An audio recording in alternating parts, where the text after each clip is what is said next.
Okay, ನಮಸ್ಕಾರ ವೀಕ್ಷಕರ. ಇವತ್ತಿನ ವಿಶೇಷ ನೇರ ಪ್ರಸಾರ ಕಾರ್ಯಕ್ರಮಕ್ಕೆ ನಿಮ್ಗೆಲ್ರಿಗೂ ಸ್ವಾಗತ. ಕಾರ್ಯಕ್ರಮದ ಹೆಸರು ಭಲೆ ಹುಡುಗಿಯರು ಅಂತ. ನಿಮ್ಗೆ ಗೊತ್ತಲ್ಲ, ಈ ಕರಾವಳಿ ಭಾಗದ ಸ್ಪೆಷಾಲಿಟಿ ಏನು ಅಂತಂದರೆ, ಈ SSLCಯಲ್ಲೂ ಕೂಡ ಹುಡುಗಿಯರದ್ದೇ ಮೇಲ್ಗೈ, PUCಯಲ್ಲೂ ಹುಡುಗಿಯರದ್ದೇ ಮೇಲ್ಗೈ, CETಯಲ್ಲೂ ಹುಡುಗಿಯರ ಈ ಎಕ್ಸಾಮಿನೇಷನ್ಸ್ ರಿಸಲ್ಟ್ಸ್ ಬಂದಾಗ ಎಲ್ಲ ಪೇಪರ್ಸ್ಗಳಲ್ಲೂ ಹೆಡ್ಲೈನ್ ಇದೆ, ಹೆಣ್ಮಕ್ಳೇ ಸ್ಟ್ರಾಂಗ್ ಗುರು ಅಂತ.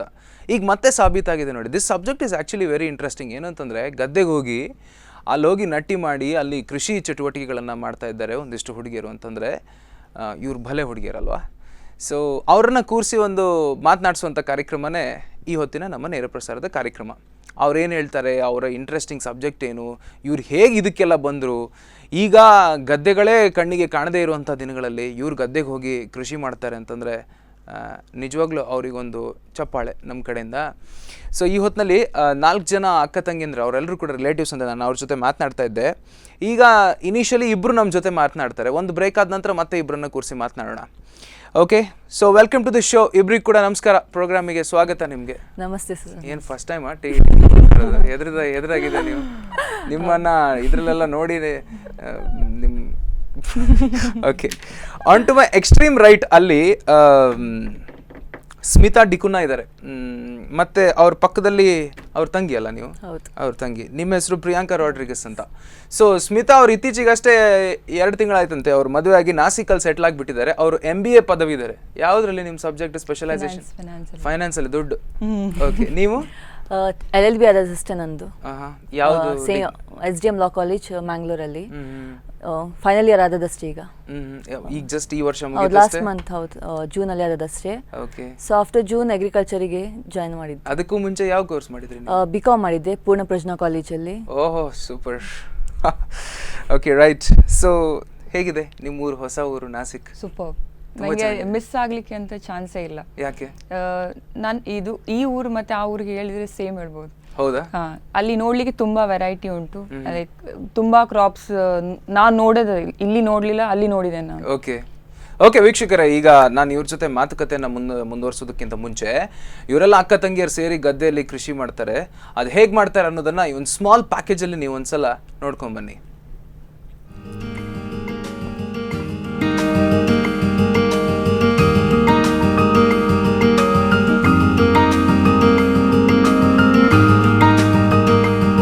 ಇದು ಸಾಫ್ಟ್ವೇರ್ ಯುಗ ನೋಡಿ. ವಾಟ್ಸ್ಆಪ್, ಫೇಸ್ಬುಕ್ನಲ್ಲಿ ಸದಾ ಚಾಟ್ ಮಾಡ್ತಾ ಸದಾ ಬ್ಯುಸಿ ಇರೋ ಜಮಾನ ಇದು. IT-BT ಅಂತ 24 ಗಂಟೆ ಕಂಪ್ಯೂಟರ್ ಮುಂದೆ ಕೂತವರಿಗೆ ಗದ್ದೆಗಿಳಿದು ನೇಜಿ ಕಾರ್ಯ ಮಾಡಿ ಅಂದಾಗ ಕೊಂಚ ಕಸಿವಿಸಿ ಆಗೋದಂತೂ ಗ್ಯಾರಂಟಿನೇ. ಕಾಲ ಹೀಗಿರ್ಬೇಕಾದ್ರೆ ಇಲ್ಲೋರ್ವ 3-4 ಯುವತಿಯರು ಕೃಷಿಯನ್ನೇ ಉಸಿರು ಅಂತ ಭಾವಿಸಿದ್ದಾರೆ. ಹೌದು, ಆಶ್ಚರ್ಯವಾದ್ರೂ ಇದು ಸತ್ಯನೇ. ಕೃಷಿ ಅಂದಾಕ್ಷಣ ಯುವಜನತೆ ಮೂಕು ಮುರಿಯುವರೇ ಹೆಚ್ಚು. ಆದ್ರೆ ಇವರ ನಡುವೆ ಈ 4 ಯುವತಿಯರು ಗದ್ದೆಗಿಳಿದು ತಾವೇ ಚಾಪೆ ನೇಜಿ ಕಾರ್ಯವನ್ನ ಸಲೀಸಾಗಿ ಮಾಡ್ತಾರೆ.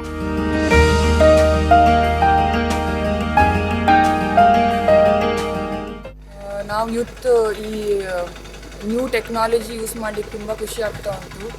ಅಂದರೆ ಪ್ರಾಪರ್ಟಿ ಇದ್ದರಿಂದ, ಅಂದರೆ ಅಜ್ಜ ಮಾಡಿದ ಪ್ರಾಪರ್ಟಿ ನಮಗೆ ದೇವರು ಕೊಟ್ಟದಕ್ಕೆ ನಾನು ಥ್ಯಾಂಕ್ಸ್ ಹೇಳ್ತಿದ್ದೇನೆ. ಅವರು ಮಾಡಿದ್ದು ನನ್ನ ಡ್ಯಾಡಿ ಕಂಟಿನ್ಯೂ ಮಾಡಿದರು. ಅದು ಕಂಟಿನ್ಯೂ ಮಾಡುವಾಗ ಅವರಿಗೆ ತುಂಬ ಪ್ರಾಬ್ಲಮ್ ಆಗ್ತಿತ್ತು.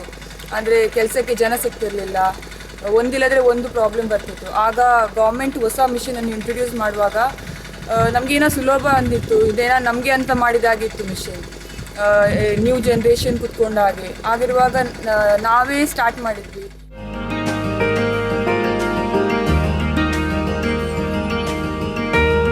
ಇವರಲ್ಲಿ ಒಬ್ರು MBA ವ್ಯಾಸಂಗ ಮಾಡ್ತಿದ್ರೆ ಮತ್ತೋರ್ವರು LLB ವ್ಯಾಸಂಗ ಮಾಡಿದ್ದಾರೆ.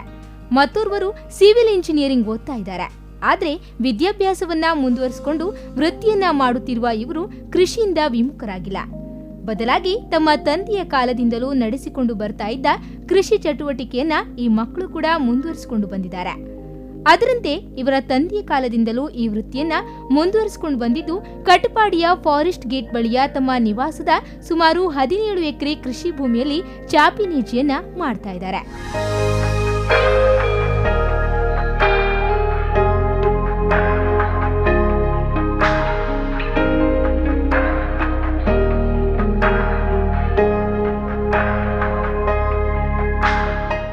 ನಾನು ನನ್ನ ಫೈನಲ್ ಇಯರ್ LLB SDM ಲಾ ಕಾಲೇಜಲ್ಲಿ ಕಂಪ್ಲೀಟ್ ಮಾಡಿದ್ದಷ್ಟೇ.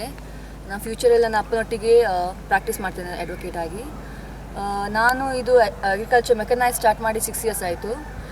ಎವ್ರಿ ಇಯರ್ ನಮಗೆ ಒಂದಲ್ಲ ಒಂದಿನ ಪ್ರಾಬ್ಲಮ್ಸ್ ಬಂದರೂ ಎವ್ರಿ ಟೈಮ್ ನಮಗೆ ಕಲೀಲಿಕ್ಕೆ ಸಿಗ್ತಿತ್ತು. ಸೊ ಈ ಮೆಕನೈಸ್ಡ್ ಫಾರ್ಮಿಂಗ್ ಬಂದಿಂದ ನಮಗೆ ಲೇಬರ್ ಮೇಲೆ ಡಿಪೆಂಡ್ ಮಾಡಲಿಕ್ಕೆ ಅಂತ ಇರಲಿಲ್ಲ. ನಮ್ಮ ಫ್ಯಾಮಿಲಿ ಮೆಂಬರ್ಸ್ ನಮಗೆ ಯಾವಾಗ ಟೈಮ್ ಉಂಟು ಆವಾಗನೇ ಬಂದು ಗದ್ದೆಗೆ ಬಂದು ಪ್ಲಾಂಟೇಷನ್ ಮಾಡಿ ಕಾಲೇಜಿಗೆ ಹೋಗ್ತಿದ್ವಿ.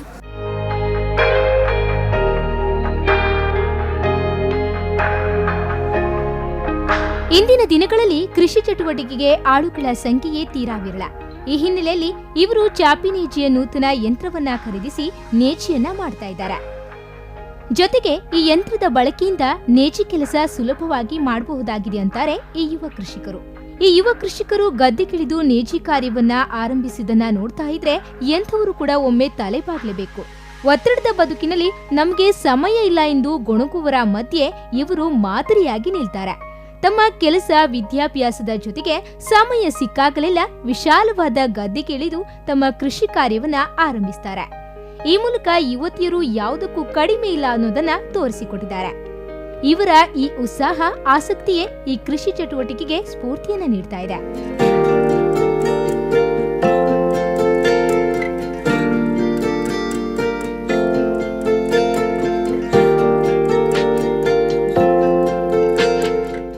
ಸಿವಿಲ್ ಇಂಜಿನಿಯರಿಂಗ್ ಓದ್ತಿದ್ದೇನೆ, 3rd ಇಯರ್ ಇನ್ನು. ಈ ಮೆಕನೈಸ್ ಫಾರ್ಮಿಂಗ್ ಶುರು ಆದಮೇಲೆ ನಮಗೆ ಸಹ ತುಂಬ ಚಾನ್ಸ್ ಸಿಗ್ತದೆ ಫಾರ್ಮಿಂಗ್ ಮಾಡಲಿಕ್ಕೆ, ಕೆಲಸ ಎಲ್ಲ ಮಾಡಲಿಕ್ಕೆ. ಮತ್ತು ಈ ಡ್ರೈವಿಂಗ್ ಎಲ್ಲ ಸಹ ಹುಡುಗಿಯರು ಮಾಡ್ಬೋದು. ಹುಡುಗರೇ ಬೇಕಂತ ಇದು ಏನು ರೂಲ್ ಅಂತ ಏನಿಲ್ಲ. ಬೆಂಗಳೂರು ಕಾಲೇಜಲ್ಲಿ ಲೆಕ್ಚರರ್ ಆಗಿದ್ದೇನೆ. ನಮಗೆ ಈ ಅಗ್ರಿಕಲ್ಚರ್ ಮಾಡಲಿಕ್ಕೆ ತುಂಬ ಇಷ್ಟ ಆಗ್ತದೆ, ಅಂದರೆ ಖುಷಿ ಆಗ್ತದೆ, ಬೋರ್ ಅಂತ ಅನ್ನಿಸೋದಿಲ್ಲ ನಮಗೆ. ಅಂದರೆ ನಮಗೆ ಸಿಕ್ಕಿದ ಟೈಮಿಗೆ, ಅಂದರೆ ಅಂಕಲ್ ಆಂಟಿ ಅವರು ಹೇಳಿದ ಹಾಗೆ ನಾವು ಸಿಕ್ಕಿದ ಟೈಮಿಗೆ, ಅಂದರೆ ನಮಗೆ ಯಾವಾಗ ಫ್ರೀ ಇರ್ತೇವೆ ನಾವು ಆ ಟೈಮಲ್ಲಿ ನಾವು ಪ್ಲಾಂಟೇಷನ್ ಮಾಡ್ಬೋದು.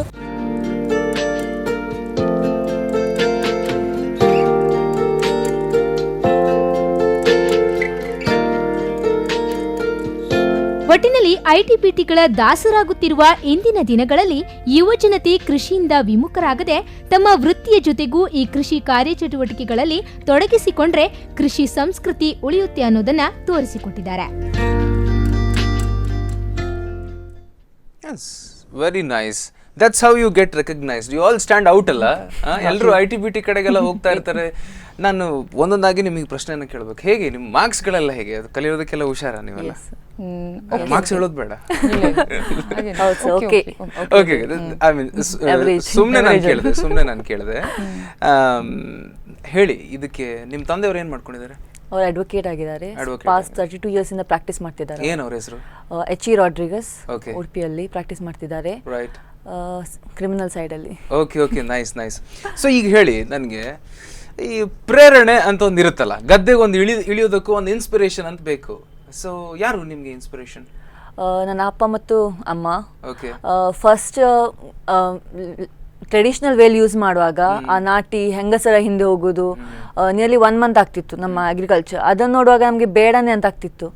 ಸೊ ಈ ಮೆಕನೈಸ್ ಫಾರ್ಮಿಂಗ್ ಬರುವಾಗ ಅಪ್ಪ ಒಂದೊಂದು ಸತಿ ಔಟ್ಸೈಡರ್ಸ್ ಬರ್ತಿದ್ರು ನಮಗೆ ಕಲಿಸ್ಲಿಕ್ಕೆ, ಆದ್ರೆ ಅವರನ್ನು ತೆಗಿಸಿ ನಮ್ಮನ್ನು ಕುತ್ಕೊಂಡಿಸಿ ಟ್ರೈ ಮಾಡಿ ಅಂತ ಹೇಳಿ ಎನ್ಕರೇಜ್ ಮಾಡ್ತಾ ಇದ್ರು ಯಾವಾಗಲೂ. ಸೊ ಎವ್ರಿ ಇಯರ್ ನಮಗೆ ಎನ್ಕರೇಜ್ಮೆಂಟ್ ಸಿಗ್ತಿತ್ತು. 1 ಇಯರ್ ಮಿಸ್ಟೇಕ್ ಆದ್ರೆ ಪರವಾಗಿಲ್ಲ, ನೆಕ್ಸ್ಟ್ ಇಯರ್ ಕಲಿ, ಹೀಗೆ ಮಾಡು. ಸೊ ನಾವು ಆ ಟೆಕ್ನಿಕ್ಸ್ ಅನ್ನು ಯೂಸ್ ಮಾಡಿ ಎವ್ರಿ ಇಯರ್ ಚೇಂಜ್ ಮಾಡ್ತಿದ್ವಿ.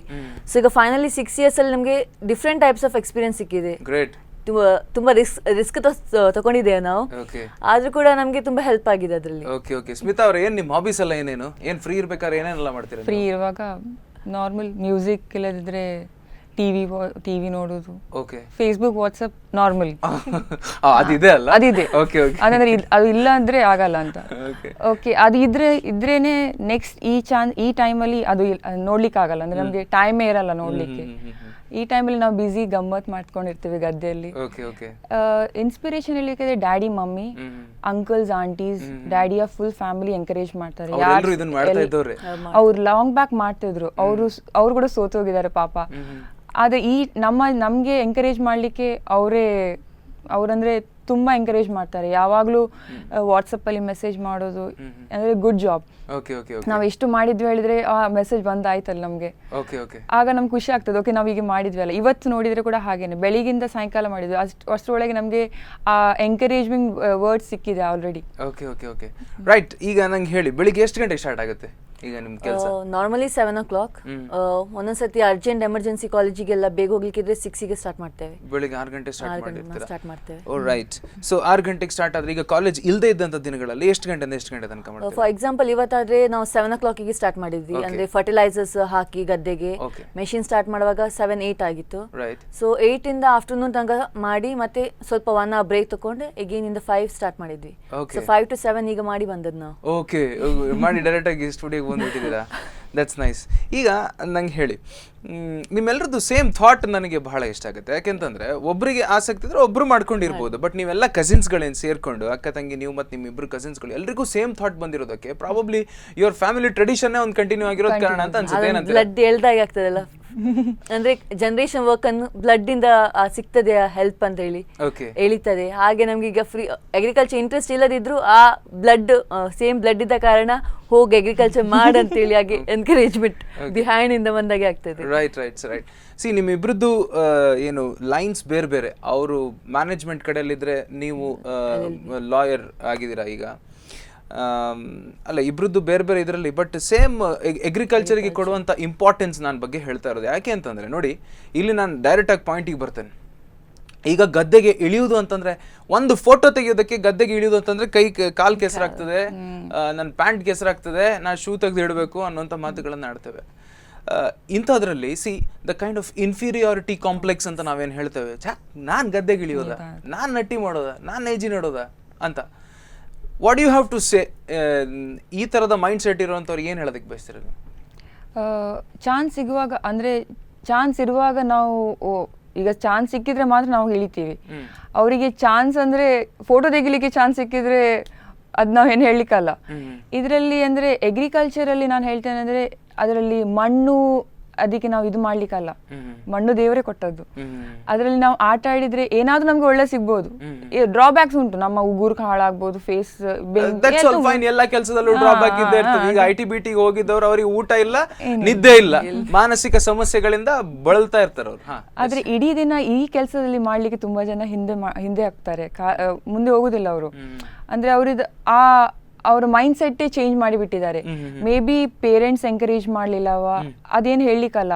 ಅಂದ್ರೆ ಅವ್ರು ಕಷ್ಟಪಟ್ಟದ್ದು ಅವರಿಗೆ ಅವರ ಮಕ್ಕಳು ಕಷ್ಟಪಡಬಾರ್ದಂತ, ಅವರ ಮಕ್ಕಳು ಗದ್ದೆಗಿಳಿಬಾರ್ದಂತ ಅದೊಂದು ಮೆಂಟಾಲಿಟಿ ಇರ್ತದೆ. ನಾವೇನು ಹೇಳಲಿಕ್ಕಲ್ಲ. ಮೇ ಬಿ ಅವರಿಗೆ ಪ್ರಾಫಿಟ್ ಸಿಗ್ಲಿಲ್ಲ, ನಾವು ಅವ್ರಿಗೆ ಏನು ಹೇಳಲಿಕ್ಕಲ್ಲ. ಆದ್ರೆ ಚಾನ್ಸ್ ಸಿಕ್ಕಿದ್ರೆ ಎಕ್ಸಾಕ್ಟ್ಲಿ. ಸಿ, ಮತ್ತೆ ವೆರಿ ಇಂಟ್ರೆಸ್ಟಿಂಗ್ಲಿ, ನೀವು ರೀಸೆಂಟ್ಲಿ ಅಲ್ವಾ, 1-2 ತಿಂಗಳ ಹಿಂದೆ ಅಷ್ಟೇ ನೀವು ಮದುವೆ ಆಗಿ ಹೋಗಿದ್ದು. ದೂರದ ನಾಸಿಕಲ್ಲಿ ಇದ್ದೀರಾ ನೀವು. ನಿಮ್ಮ ಹಸ್ಬೆಂಡ್ ಕಡೆಯಿಂದ ನಿಮಗೊಂದು ಇದು ಸಿಗ್ಬೇಕಲ್ಲ, ಪ್ರೋತ್ಸಾಹ ಬೇಕಲ್ಲ ಮರ್ರೆ. ಹೋಗಿ ಹೋಗು, ತೊಂದರೆ ಇಲ್ಲ, 2 ತಿಂಗಳು ಪರ್ಮಿಷನ್, 1 ತಿಂಗಳಲ್ಲ, ಬಟ್ ಸ್ಟಿಲ್ ಅವ್ರು ನಿಮ್ಮೊಂದು ಎನ್ಕರೇಜ್ ಮಾಡ್ಬೇಕಲ್ಲ. ಅವ್ರ ಮೈಂಡ್ ಸೆಟ್ ಹೇಗಿದೆ ಈ ವಿಚಾರದಲ್ಲಿ? ಅವರಿಗೆ ಆಕ್ಚುಲಿ ಇಂಟ್ರೆಸ್ಟ್ ಉಂಟು ಅಗ್ರಿಕಲ್ಚರ್ ಮಾಡ್ಲಿಕ್ಕೆ. ಅವರು ಹೇಳ್ತಾರೆ, ನಿಂಗಾದ್ರೂ ಚಾನ್ಸ್ ಸಿಕ್ಕಿದೆ, ಮಾಡು ನೀನು. ಓಹೋ, ದಟ್ಸ್ ಅ ಗುಡ್ ಥಾಟ್. ಹೌದು, ನನಗೊಂದು ಚಾನ್ಸ್ ಸಿಕ್ಕಿದ್ರೆ ನಾನು ಅವ್ರು ಬರ್ಲಿಕ್ಕೆ ಸಹ ರೆಡಿ ಇದ್ದಾರೆ, ಆದ್ರೆ ಅವರ ವರ್ಕ್ ಲೋಡ್ ಇಂದ ಓಕೆ ಬೇಡ, ನಂಗೆ ಆಗಲ್ಲ ಅಂತ. ಅದ್ ನಿಂಗೆ ಚಾನ್ಸ್ ಸಿಕ್ಕಿದ್ರೆ ಮಾಡು ಅಂತ ಹೇಳ್ತಾರೆ. ಏನು ನಿಮ್ ಫೋಟೋ ಎಲ್ಲ ತೆಗೆದು ವಾಟ್ಸ್ಆಪ್ ಅಲ್ಲಿ ಕಳಿಸ್ತಾ ಇರ್ಬೇಕು. ಕಳಿಸ್ತಾ ಇದ್ದೀರಾ? ಕಳಿಸ್ತಿದ್ದೆ. Good nice.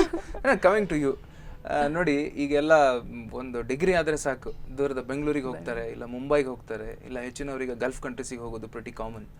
ಅಂಥದ್ರಲ್ಲಿ what is your mindset? You get an opportunity be here only? If I get I'll forward here. But one thing, ನಾವು ಅಗ್ರಿಕಲ್ಚರ್ ಮೇನ್ ಆಗಿ ತಗೊಳ್ಳಿಲ್ಲ, ಸೈಡ್ ಬೈ ತಗೊಂಡಿದ್ದೇವೆ. ನಮ್ಮ ಮೇನ್ ಪ್ರೊಫೆಷನ್ ಈಗ ನಾನು ಅಡ್ವೊಕೇಟ್ ಆಗಿ ತಗೊಂಡಿದ್ದೇನೆ. ಸೊ ಸೈಡ್ ಬೈ ಅಲ್ಲಿ ನಾನು ಅಗ್ರಿಕಲ್ಚರ್ ಮಾಡ್ತೇನೆ. ಬೇರೆ ಪಾರ್ಟ್ ಟೈಮ್ ಇರುವಾಗ ನಾನು ಫ್ಯಾಷನ್ ಡಿಸೈನಿಂಗ್ ಸಹ ಮಾಡ್ತೇನೆ, ವೆಡ್ಡಿಂಗ್ ಗೌನ್ಸ್ ಎಲ್ಲ ಸ್ಟಿಚ್ ಮಾಡ್ತೇನೆ. ಸೊ ಅದರಿಂದ ನನಗೆ ನಾನು ಮೇನ್ ಫೋಕಸ್ ಮಾಡ್ಬೇಕಂತಿಲ್ಲ. ಗೆಟ್ ಟುಗೆದರ್ ಎವ್ರಿಥಿಂಗ್ ಮಾಡ್ಬೋದು, ಎವ್ರಿ ಸೀಸನ್ ಒಂದೊಂದು ಮಾಡ್ಬೋದು. ಸೊ ರೈನಿ ಸೀಸನ್ ಅಲ್ಲಿ ಫ್ಯಾಷನ್ ಡಿಸೈನಿಂಗ್ ಸ್ಕೋಪ್ ಇಲ್ಲದಿದ್ರೆ ಗದ್ದೆಗೆ ಹೋಗ್ಬೋದು. ಸೊ ಬೇರೆ ಟೈಮಲ್ಲಿ ಫ್ಯಾಷನ್ ಡಿಸೈನಿಂಗ್ ಹೋಗ್ಬೋದು, ಬೇರೆ ಟೈಮಲ್ಲಿ ಅಡ್ವೊಕೇಸಿ ಮಾಡ್ಬೋದು. ಸೊ ಅಲ್ಲಿ ಟೈಮ್ ಏನು ವೇಸ್ಟ್ ಆಗೋದಿಲ್ಲ. ಎವ್ರಿ ಇಯರ್ ನಮ್ಗೆ ನ್ಯೂ ಕಲೀಲಿಕ್ಕೆ ಸಿಗ್ತದೆ. ಎವ್ರಿಥಿಂಗ್ ಡಿಫ್ರೆಂಟ್ ಇರ್ತದೆ ಲೈಫಲ್ಲಿ. Perfect. This is very interesting ವೀಕ್ಷಕರೇ. ನಾವಿಲ್ಲಿ ಗಮನಿಸಬೇಕು, ನಾವು ನಮ್ಮ ಮಕ್ಕಳನ್ನ ಯಾವುದೋ ಒಂದು ಕೋರ್ಸಿಗೆ ಸೇರಿಸ್ತೇವೆ, ಅಂಥದ್ರಲ್ಲಿ ಪೋಷಕರು ಈಗ ಕೋರ್ಸಿಗೆ ಸೇರಿಸಬೇಕಾದ್ರೆ ಒಂದು ಪ್ರಶ್ನೆನ ಎಲ್ಲರ ಹತ್ರನೂ ಕೇಳ್ತಾರೆ, ಆ ಕೋರ್ಸ ಅದಕ್ಕೆ ಸ್ಕೋಪ್ ಇದೆಯಾ ಅಂತ. ಯಾವುದೇ ಕೋರ್ಸಿಗೂ ಸ್ಕೋಪ್ ಇಲ್ಲ, ಕರೆಕ್ಟ್ ಅಲ್ವಾ? ಯಾವುದೇ ಕೋರ್ಸಿಗೂ ಸ್ಕೋಪ್ ಇಲ್ಲ. ಇಟ್ ಈಸ್ ನಮ್ಮ ಒಂದು ಆಟಿಟ್ಯೂಡ್, ಮತ್ತು it is something that our attitude fetches us a job. ಒಂದು ಮತ್ತು ಯಾವುದೇ ಒಂದು ಕೆಲಸ ಮಾಡೋದಕ್ಕೆ ಯಾರೋ ಇಲ್ಲಿ ಸೀಮಿತವಾಗಿರಬಾರ್ದು. ಅದನ್ನು ಮಾಡಬೇಕು, ಇದನ್ನು ಮಾಡಬೇಕು, ಅವಕಾಶ ಸಿಕ್ಕಾಗ ಮತ್ತೊಂದನ್ನು ನೋಡಬೇಕು. ಅದರಲ್ಲಿ ವಿಭಿನ್ನತೆ. ಅವ್ರು ಅದನ್ನೇ ಹೇಳ್ತಾ ಇದ್ರು, ಬೇರೆ ಬೇರೆ ಕೆಲಸಗಳನ್ನು ಮಾಡೋದ್ರಲ್ಲಿ ತುಂಬ ಖುಷಿ ಸಿಗುತ್ತೆ. ರೈನಿ ಸೀಸನಲ್ಲಿ ಅದು ಮಾಡೋಕ್ಕಾಗಲ್ಲ, ನಾನು ಇದು ಮಾಡ್ತೀನಿ ಅಂತ. ಸೊ ಬೇರೆ ಬೇರೆ ಕೆಲಸಗಳನ್ನು ಮಾಡಿದಾಗ, ಈ ಆ್ಯಕ್ಟಿವಿಟೀಸ್ಗಳು ಜಾಸ್ತಿ ಆಗ್ತಾ ಹೋದಾಗ, ಆಗ ಓವರಾಲ್ ಡೆವಲಪ್ಮೆಂಟ್ ಆಗೋದು ಇಂಥ ಹುಡುಗಿರು ನಾವು ನೋಡ್ತಾ ಇದ್ದೀವಿ. ಎಸ್, ಕಮಿಂಗ್ ಬ್ಯಾಕ್ ಟು ಅವ್ರಿಗೆ ಕೇಳಿದೆ ನಾನು, what are your other hobbies? Same fashion designing, okay. ಮತ್ತೆ ಟೈಮ್ ಸಿಕ್ಕಿದಾಗ ಇಯರಿಂಗ್ಸ್ ಎಲ್ಲ ಮಾಡ್ತೇನೆ. So watching TV. ಅಲ್ಲ, ನಿಮ್ಮ ಫ್ರೆಂಡ್ಸ್ ಎಲ್ಲ ಇದ್ರ ಬಗ್ಗೆ ಏನಂತಾರೆ? ಆ್ಯಕ್ಚುಲಿ ನಾನು ಒನ್ ಮಂತ್ ಬ್ಯಾಕ್ ಎಕ್ಸಾಮ್ ಆದ ಕೂಡಲೇ ಫ್ರೆಂಡ್ಸಿಗೆ ಹೇಳಿದ್ದೆ ನಾನಿನ್ನು ಬ್ಯುಸಿ ಇದ್ದೇನೆ ಅಗ್ರಿಕಲ್ಚರಲ್ಲಿ ಅಂತೇಳಿ. ಸೊ ಎವ್ರಿ ಒನ್ ವಾಟ್ಸ್ಆ್ಯಪ್ ಮಾಡಿದ್ದು, ನಮ್ಮ ಹೆಲ್ಪ್ ಬೇಕಿದ್ರೆ ಹೇಳು ಬರ್ತೇವೆ ಅಂತೇಳಿ. ಸೊ ಎವ್ರಿ ಒನ್ ಲೈಕ್ ಅವ್ರಿಗೆ ಇಂಟ್ರೆಸ್ಟ್ ಉಂಟು, ಅದ್ರೊಳಗೆ ಚಾನ್ಸ್ ಸಿಗೋದಿಲ್ಲ. ಸೊ ಅದನ್ನು ಹೇಳುವಾಗ ನಾನು ತುಂಬ ಲಕ್ಕಿ ಅಂತ ಎನಿಸ್ತೇನೆ, ನನಗೆ ಅಟ್ಲೀಸ್ಟ್ ಸಿಕ್ಕಿದೆ ಅಗ್ರಿಕಲ್ಚರ್ ಮಾಡಲಿಕ್ಕೆ ಅಂತ. ಅಲ್ವಾ? ಸ್ಮಿತಾ ಅವರೇ, ಎಷ್ಟು ಎಕರೆ ಗದ್ದೆ ಇದೆ ನಿಮ್ದು? 17 acres ಮಾಡ್ತಿದ್ವಿ. ಓಕೆ. ಅಂದರೆ ಗೇಣಿಗೆ ಸಹ ಮಾಡ್ತಿದ್ವಿ, ಬೇರೆಯವ್ರು ಸಹ, ಒಟ್ಟಿಗೆ 17 acres. ಓಕೆ. ಆ ಪ್ರಾಸೆಸ್ ಅನ್ನ ಸ್ವಲ್ಪ ಹೇಳ್ಬೋದಾ? ಮತ್ತೆ ಈ ಮೆಷಿನ್ಸ್ಗಳ ಬಗ್ಗೆ ನಮ್ಗೆ ಸ್ವಲ್ಪ ಎಕ್ಸ್ಪ್ಲೈನ್ ಮಾಡ್ಬೋದಾ? ಅದು ಆ ಮೆಷಿನ್ ಏನು ಕೆಲಸ ಮಾಡ್ತದೆ ಅಂತ ಹೇಳಿ, ಮತ್ತೆ ಒಟ್ಟಾರೆ ಪ್ರಾಸೆಸ್ ಬಗ್ಗೆ ಹೇಳ್ಬೋದಾ? ಓಕೆ. ಇನಿಷಿಯಲ್ ಫಸ್ಟ್ ಸ್ಟೇಜ್ ಅಂತ ಹೇಳುವಾಗ ನಾವು ಸೀಡನ್ನು ಉಪ್ಪು ನೀರಲ್ಲಿ ಹೇಗೆ ಹಾಕ್ತೀವಿ, ನೆನೆಸಿಡ್ತೀವಿ. ಆಗ ಅದು ಜಡ್ಡಿದ್ದದನ್ನು ನಾವು ಸಪ್ರೇಟ್ ಮಾಡ್ಕೊಂಡು ಒಂದು ಓವರ್ ನೈಟ್ ಇಡ್ತೀವಿ, 1-2 days. ಅದನ್ನು ಇಟ್ಕೊಂಡು ಅದು ಸ್ಲೈಟ್ಲಿ ಇದು ಬರುವಾಗ, ಸ್ಪ್ರೌಟ್ ಬರುವಾಗ ನೆನೆಸಿಗೆ ಅಂದರೆ ಮುಚ್ಚಿ ಇಟ್ಟು, ಗೋಣಿಯಲ್ಲೆಲ್ಲ ಹಾಕಿ ಮುಚ್ಚಿ ಇಟ್ಟು ವಿದಿನ್ 2 days, ವಿದಿನ್ 1 day ನಾವು ಸ್ಟಾರ್ಟ್ ಮಾಡ್ತೀವಿ. ಕೆಂಪು ಮಣ್ಣಿದು ಬೆಡ್ ಮಾಡ್ಲಿಕ್ಕೆ ಇರ್ತದೆ. ಅದಕ್ಕಿಂತ ಮುಂಚೆ ಆ ಕೆಂಪು ಮಣ್ಣನ್ನು ನಾವು ಜಾಡಿಸ್ಬೇಕಾಗ್ತದೆ. ಅದ್ರ ಬೆಡ್ ಮಾಡಿ ಅದ್ರ ಮೇಲೆ ಸೀಡ್ಸ್ ಹಾಕಿ, ಎರೆಹುಳ ಗೊಬ್ಬರ ಮತ್ತೆ ಹುಲ್ಲು ಅಂದರೆ ಮಳೆ ಬಂದರೆ ಅದು ರಟ್ಟಿ ಹೋಗ್ತದಂತ. ಇಲ್ಲದಿದ್ರೆ ನಾರ್ಮಲ್ ಹುಲ್ಲು ಹಾಕೋದು ಬೇಡ, ನಾವು ನೀರು ಕೈಯಲ್ಲೇ ಹಾಕಿ ಬಿಡ್ತೇವೆ. ವಿದಿನ್ 2 days ಅಲ್ಲಿ ಅದು ಇದು ಬರ್ತದೆ. After 30 days we can start ನಡುವದು ಪ್ರೊಸೆಸ್ ಸ್ಟಾರ್ಟ್ ಆಗ್ತದೆ. ಅದಂದರೆ ಇದು ಆ್ಯಕ್ಚುಲಿ 3 ಜನ ಕುತ್ಕೊಳ್ಳೋದು. ಅದು ಜಾಸ್ತಿ ವೆಯ್ಟ್ ಅಂದರೆ ಹೇಳ್ತಾರೆ ಜಾಸ್ತಿ ವೆಯ್ಟ್ ತಗೊಳ್ಳೋದಿಲ್ಲ ಅಂತ. ಈಗ ನಾವು ಈಗ 8 ನಮ್ಮ ವೆಯ್ಟ್ ನೋಡಿದರೆ ಒಬ್ರೊಬ್ರು ಒಂದೊಂದು ಎವ್ರಿ ಇಯರ್ ಇನ್ಕ್ರೀಸ್ ಆಗ್ತಾ ಉಂಟು. ಆದರೆ ನಮ್ಗೆ ಗೊತ್ತುಂಟು ಎಲ್ಲಿ ಅದು ಮೂವ್ ಆಗೋದಿಲ್ಲ ಅಂತ. ಆಗ ನಮಗೆ ನಾವೇ ಹುಡುಗಿಯರಾಗಿ ಎಳಿತೀವಿ, ಸ್ಟಾರ್ಟ್ ಮಾಡ್ತೀವಿ ನಮ್ಮದೇ. ಅದರಲ್ಲಿ 8 rows ಉಂಟು. 8 rows ಅಲ್ಲಿ ನಾವು ಫಸ್ಟ್ ಅದು ನೇಜನ್ನು ಕಟ್ ಮಾಡ್ಲಿಕ್ಕೆ ಇರ್ತದೆ. ಅದ್ರ ಮೆಜರ್ಮೆಂಟ್ ಪ್ರಕಾರ 8 rows ಅನ್ನು ಕಟ್ ಮಾಡಿ ಅದನ್ನು ಲೋಡ್ ಮಾಡಿ ನಾವು ಅಲ್ಲಿ ಗದ್ದೆಗೆ ಇಡಬೇಕು. ಈಗ ಇವತ್ತಿದಾದ್ರೆ ನಾವು ನಿನ್ನೆ ಲೋಡ್ ಮಾಡಿ ಇಟ್ಟಿದ್ವಿ. ನಿನ್ನೆ ನಾವು 4 o'clock ಸ್ಟಾರ್ಟ್ ಮಾಡಿದ್ದು, 8 o'clock ತನಕ ಲೋಡ್ ಮಾಡಿ ಎಲ್ಲ ಗದ್ದೆಗಳಿಗೆ ಆ ನೇಜನ್ನು, ಚಾಪಿ ನೇಜನ್ನು ಅಲ್ಲಿ ಇಟ್ಟಿದ್ವಿ. ನಮಗೆ ಅಂದರೆ ನಮ್ಗೆ ಇವತ್ತು ಸ್ಟಾರ್ಟ್ ಮಾಡಬೇಕಿತ್ತು.